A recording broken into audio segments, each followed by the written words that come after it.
guys! Andito kami ngayon sa mall. Namimili kami ng mga gamit na kulang sa bahay. Alam mo na, bago lang dito from Philippines, marami pa kami mga kulang na gamit. So nga pala guys, pumila kami dito sa soap service machine. Dito kasi sa Australia, merong mga ganito. So, ang ginawa namin, kami mismo ang nagpa-punch ng mga item na pinamili namin. So, tingnan nyo guys. Wala kang cashier nakausap or mag-a-assist sa'yo, kundi ikaw mismo. Nanibago nga kami, pero kaya naman at napakagandang ma-experience.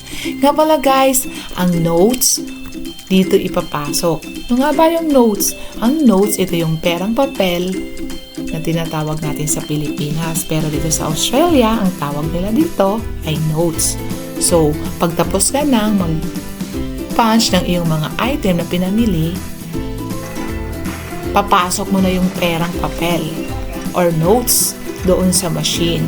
At kapag sobra naman yung perang pinamili o binayad mo, susuklian ka mismo ng machine. Kapag malaki ang perang sukli, susukli siya ng papel or kaya ng coins. So, di ba? Nakakatuwa. Ayan na guys, nakuha na namin yung sukli. At eto na yung resibo. So, okay na. Pwede na kaming umuwi. Nga pala guys, dito sa Australia, hindi uso dito yung mga box or kahon. Kasi self-service nga, so yung item na pinamili mo, bibit-bitin mo lang. Or kung may dala ka namang eco bag, pwede din naman. At minsan, kung gusto mo din bumili ng eco bag sa kanila, pwede rin naman. Dahil nangihinayang kami sa ganon, sa babayad na ganon, pinitbit na lang namin. So, eto na guys, papunta na kami sa sasakyan. Bitbit ang mga item na aming pinamili. So, dito sa Australia, malamig ang panahon at medyo mahangin-hangin pa. Kaya naninibago kami sa klima kasi galing sa Pilipinas, napakainit. Bago pagdating dito, winter, so napakalamig. Pero, okay naman, nakakaya naman, nag-adjust lang talaga kami. Nga pala guys, eto na yung napamili namin. Ayan, sinasakay na namin sa sasakyan. Pansin nyo guys, para kaming nag-uumpisa pa lang. Dahil yan yung mga kulang na gamit sa bahay. So yun guys, ready to go na kami.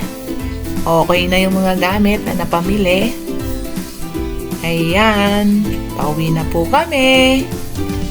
Nga pala guys, naninibago pa ako sa right-hand driving dito. Kung kaya si bossing muna ang magdadrive.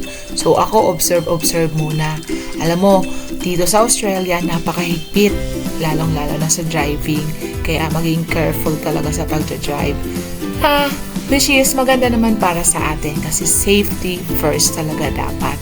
So yun guys, ready to go na kami. Ayan, may mga extrang jacket pa kaming dala dahil talaga namang malamig.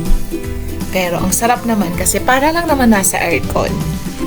So yun guys, thank you for watching. See ya!